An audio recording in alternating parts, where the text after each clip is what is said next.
주 날개미 나의 피난처 되니 거기서 쉬기를 원하노라. 세상이 나를 위로치 못하나 거기서 평화를 누리리라. 주 날개 밑 평안하다 그 사랑 그늘 자리며 주 날개 밑 내 쉬는 영혼 영원히 거기서 살리.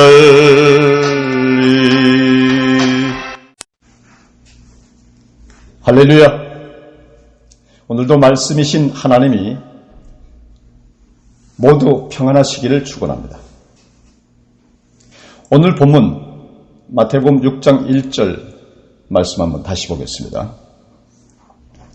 사람에게 보이려고 그들 앞에서 너희 의를 행하지 않도록 주의하라.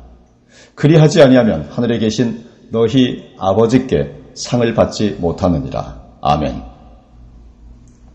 예수님은 신앙생활 하는 사람들이 늘 하는 착한 일, 그리고 늘 하는 의로운 일을 할 때에 사람들에게 보란듯이 드러내는 것이 되지 않도록 주의하라 라고 말씀하십니다.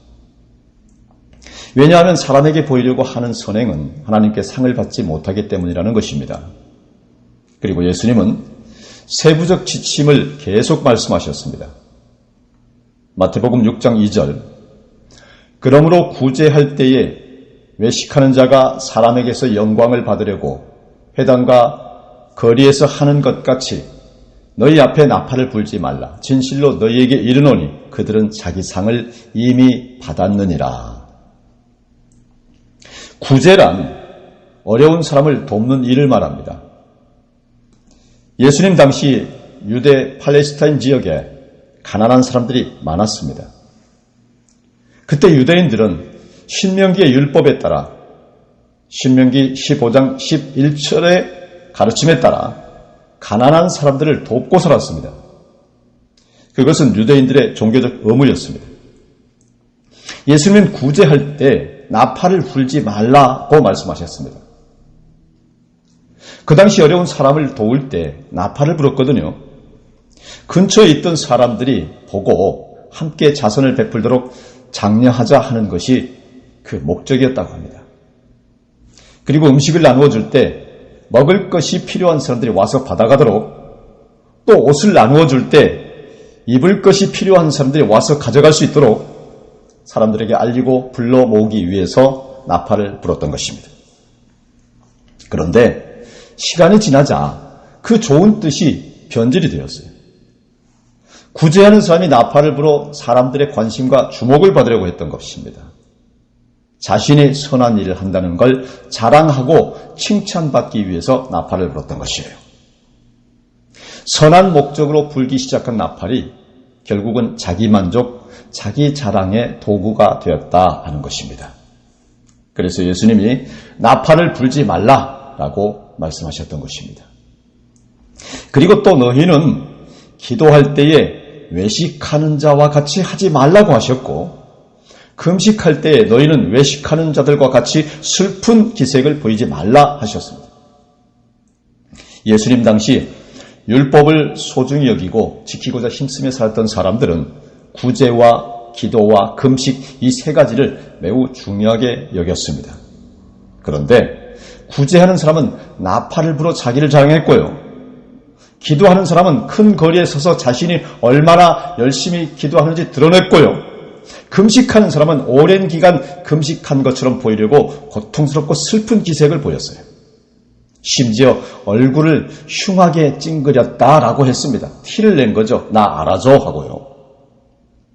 이처럼 사람들에게 보이는 믿음의 선행과 신앙인의 선행을 드러내려고 했던 사람들을 예수님은 외식하는 자라고 정의하셨습니다. 외식하다라는 말은 거칠해하다, 겉만 보기 좋게 꾸며 드러내다라는 뜻입니다. 쉽게 번역된 쉬운 성경에는 위선자라고 기록되어 있습니다. 본래 신약 성경에서 외식하는 자라는 뜻으로 쓰인 단어는 배우를 뜻하는 히포크리테스라는 말입니다. 영화나 연극에 나오는 배우는요, 실제 자기 모습과 상관없이 다른 사람들 앞에서 가상 상황을 진짜처럼 잘 연기해야 합니다. 자기 생각, 자신의 삶과 다를지라도 각본대로 말하고 각본대로 행동합니다. 배우처럼 구제와 기도와 금식을 하며 거룩한 척, 자비로운 척 했던 사람들은 자신을 드러내기 원했던 겉과 속이 다른 위선자, 즉 외식하는 자였습니다. 이렇게 사람에게 보이려고 외식하는 사람들, 위선자의 행동에는 공통적인 목표가 있었습니다. 마태복음 6장 2절, 구제할 때에 외식하는 자가 사람에게서 영광을 받으려고 라고 했고, 마태복음 6장 5절, 기도할 때에 그들은 사람에게 보이려고 했다라고 했으며, 마태복음 6장 16절, 그들은 금식하는 것을 사람에게 보이려고 얼굴을 흉하게 하느니라 라고 말씀하셨습니다. 한마디로 외식하는 사람들은 하나님의 명령을 지킨다고 하면서 실상은 사람에게 보이려고 했다고 하는 것입니다. 결국 하나님의 마음에 합한 삶이 아니라 사람들 마음에 들기 위한 삶을 살려고 바둥바둥했다라고 하는 것이 되는 것이죠. 이는 신앙의 목표가, 삶의 목표가 하나님이 아니었다고 하는 증빙인 것입니다. 하나님 마음에 드는 삶이 아니라 사람의 마음에 드는 삶이었던 것입니다. 하나님이 아니라 사람에게 잘 보이려고 살았다라고 하는 것입니다. 여러분, 우리는 어떤가요? 내가 하나님 마음에 들기 위해 살았는지, 사람들의 마음에 들기 위해서 살았는지, 하나님이 아니라 사람들이 나에 대해 어떻게 생각할까, 뭐라고 평가할까 하는 것을 신경 쓰고 눈치 보며 살고 있었는지, 그렇지는 않았는지 한번 돌아봐야 합니다. 뉴욕 맨하튼에 있는 한 고급 식당에 사업가 4명이 들어가서요, 1989년산 보르도 사또 무똥 로스틀즈라고 하는 긴 이름의 $2,000짜리, 우리 돈 약 230만 원짜리 와인을 주문했습니다. 여러분, 보르도 샤또 무똥 로스틀즈, 같은 시간에 그 식당에 있던 한 커플이 거기 있는 것 중 가장 싼 $18, 약 2만 원짜리 와인을 같이 같은 시간에 동시간에 시켰습니다. 보통은 와인을 병에서 잔으로 직접 따라 마시기도 하지만 디켄더라는 유리병에 잠시 따라 두었다가 디켄더에서 그 잔에 부어 마시는 방법도 있다고 합니다. 침전물을 걸러내기도 하고 와인이 산소와 닿는 양을 조절하기 위해서 그렇게 한다는데요. 그 식당은 와인을 디켄터에 부어 손님에게 제공했습니다. 그런데 아무 표시도 없는 유리병 디켄터에 와인이 담겨 있다가 보니까 식당 매니저가 그만 실수를 했습니다. 230만 원짜리 와인을 시킨 사업가들에게 2만 원짜리를 주고요, 2만 원짜리 와인을 시킨 커플에게 230만 원짜리를 주었습니다. 얼마 후 매니저가 자신의 실수를 깨달았고 사장이 직접 손님들에게 가서 사과를 했습니다. 그런데 사장이 사과하기 전까지 두 테이블 손님 모두 와인이 바뀐 줄 전혀 몰랐답니다. 230만 원짜리와 2만 원짜리 와인 맛을 아무도 구분하지 못했었다고 하니 얼마나 웃픈 일입니까? 물론 와인의 깊은 맛을 알고 비싼 와인의 값어치를 아는 분들도 있을 것입니다. 그러나 보통 사람들은 잘 구별하지 못해요. 사람들은 그저 비싸면 좋은 것인 줄 알고 무조건 비싼 것을 택하고 비싼 것을 구입하는 것을 좋아하는데요. 여러분에게 묻고 싶습니다. 여러분은 어디에 무엇을 위해서 돈을 쓰십니까? 쓰는 돈의 값어치를 알고 쓰십니까? 쓰는 돈만큼의 즐거움과 유익을 얻으셨습니까? 사람들에게 보이기 위해 혹은 과시하기 위해 쓰는 돈은 아닌가요? 격식에 맞추기 위해 일을 잘 진행하기 위해 필요 이상의 돈을 쓸 때도 물론 있습니다. 그러나 그런 습관이 신앙생활에까지 스며들어서는 안 됩니다.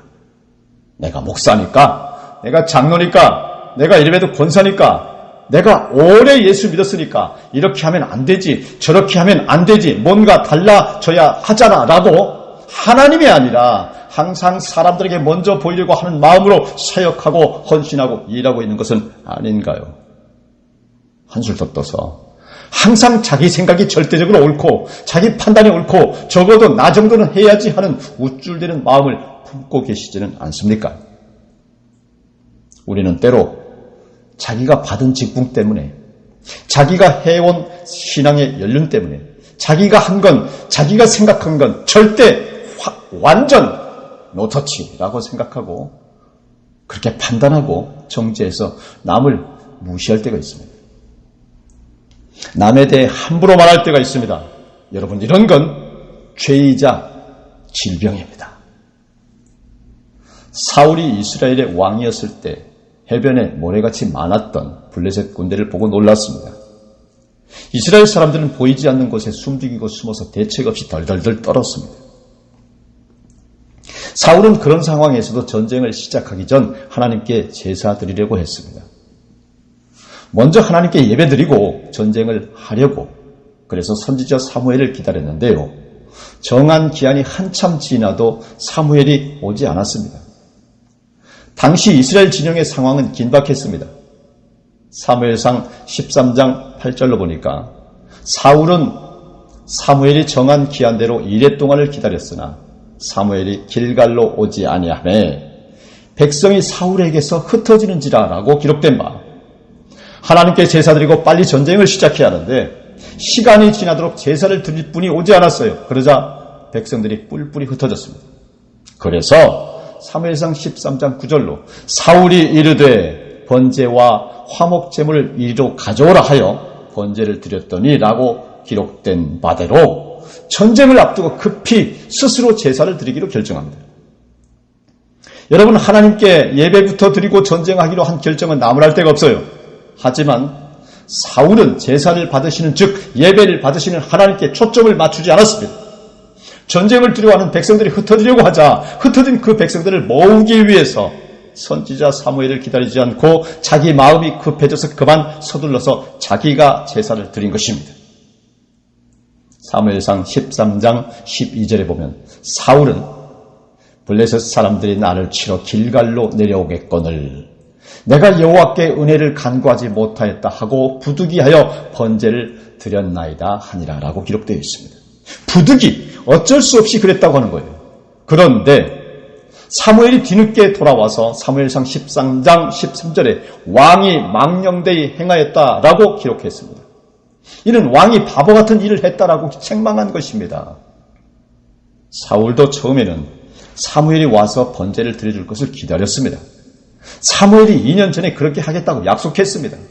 그런데 사무엘이 오기로 했던 날 사울은 더 기다리지 못하고 사무엘이 오지 않을 것 같으니까 번제 드리는 제사장의 직무를 자기가 대신했던 것입니다.